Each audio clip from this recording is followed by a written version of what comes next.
freedom is a global phenomenon.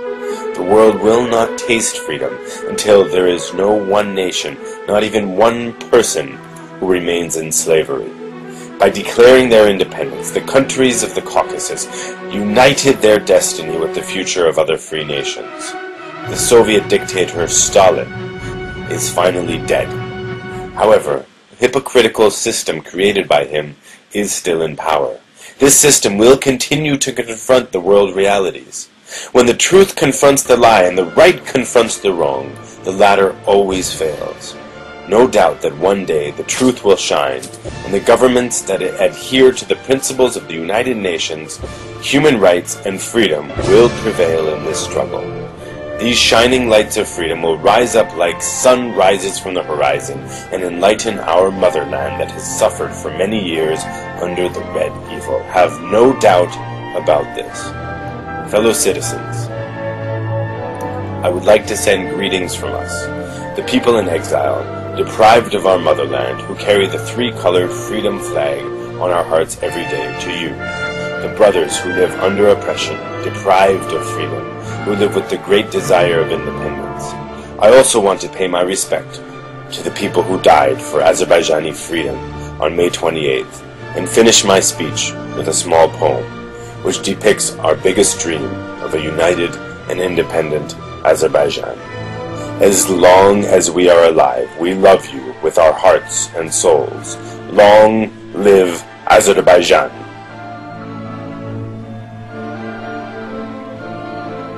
Şüphesizdir ki bir gün hakikat parıldayacak, azatlık esasını, Birleşmiş Milletler prensipini ve insan haklarını tutan tarafta alıp gelecektir. Bu galibiyet güneşi, Kızıl İstiqlal zulmü altında inleyen aziz vatanımızda 1918 yılı 8 Mayıs günü yeniden doğacaktır. Buna katiyen şüphe etmeyiniz vatandaşlar.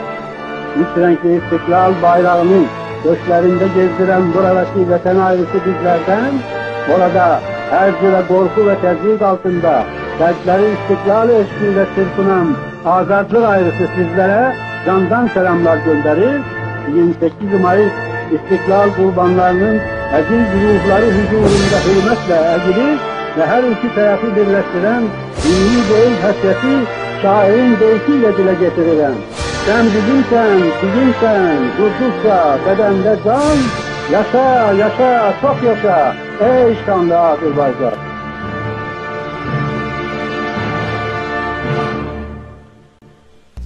Talking about freedom in 1953, when the Soviet regime was still dominating the world with its mighty power, may have sounded little too optimistic.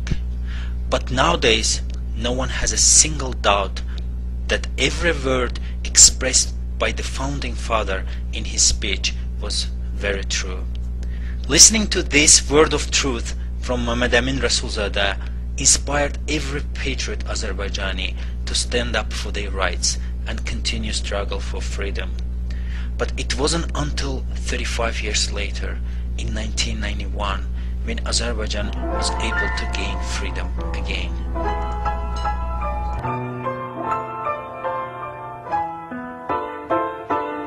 In the late 1970s and 1980s, however, the impact of the Republic began to surface again. There was a new character emerged in the political life of Azerbaijan. His name was Abul Fazl Shibey. He was a young scholar of Oriental history. He had researched the brief history of Azerbaijanian Democratic Republic and took Mehmet Emin Rasulzadeh as his political idol. This man would later become leader of the Popular Front of Azerbaijan and the country's first democratically elected president. His rhetoric and political vision were profoundly shaped by the legacy of the Azerbaijanian Democratic Republic and its founder Mehmet Emin Rasulzadeh. Although the First Republic had collapsed only after 2 years of de facto presence, ideals that had given birth to it lived on 70 more years to create yet another state.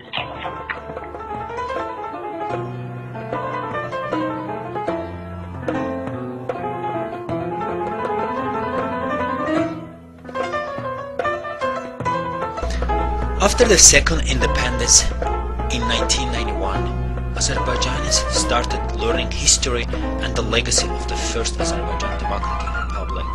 and celebrate May 28th as the National Independence Day. This day is also being celebrated by Azerbaijani communities across the world. We asked several questions to Tomiris Azari, who is the president of Azerbaijan Society of America. We've been celebrating May 28th in this country for the last 3 years. My organization was established in 1957, and ever since its establishment, our biggest holiday was May 28th. And our forefathers who founded our organization, they knew all about May 28th, our Independence Day. And this was our most important holiday. This year, in particular, we're proud to be raising the Azerbaijani flag on Wall Street in New York. Mayor Bloomberg, as well as the governor of New York, will send a representative over and give us a proclamation recognizing May 28th as the Republic Day of Azerbaijan.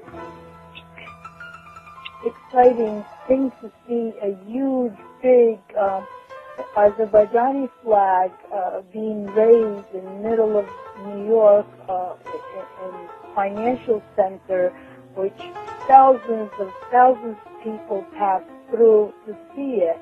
It's very important and very exciting to let everyone know how important this date is for Azerbaijan and how wonderful history of Azerbaijan was.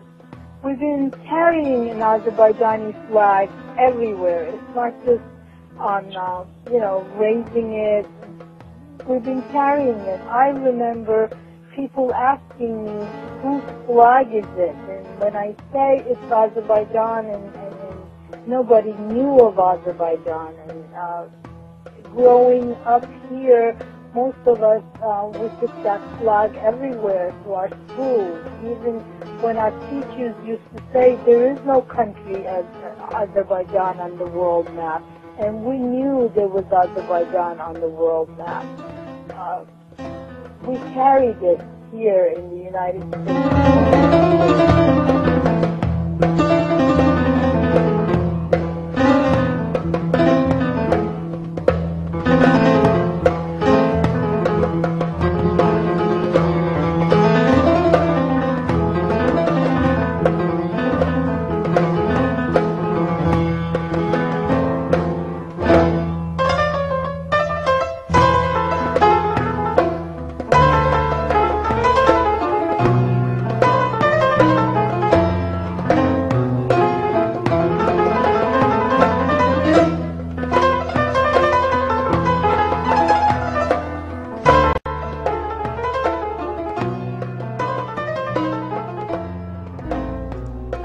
This year, members of Azerbaijani community, along with many others who support democracy in the world, are celebrating May 28th, the Republic Day, here in Canada.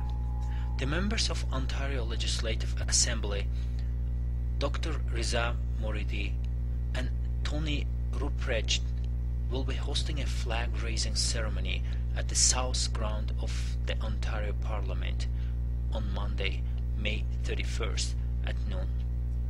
The representatives of Azerbaijani Embassy, members of Provincial Parliament, and the leaders of Azerbaijani community of the Ontario will attend this historic event, where for the first time the flag of Republic of Azerbaijan will be raised at the Ontario Parliament. The event will end about 12:45. Immediately after the flag-raising ceremony, the guests will be welcomed to the public gallery of the Parliament chamber to witness Dr. Riza Moridi's speech about the Republic of Azerbaijan.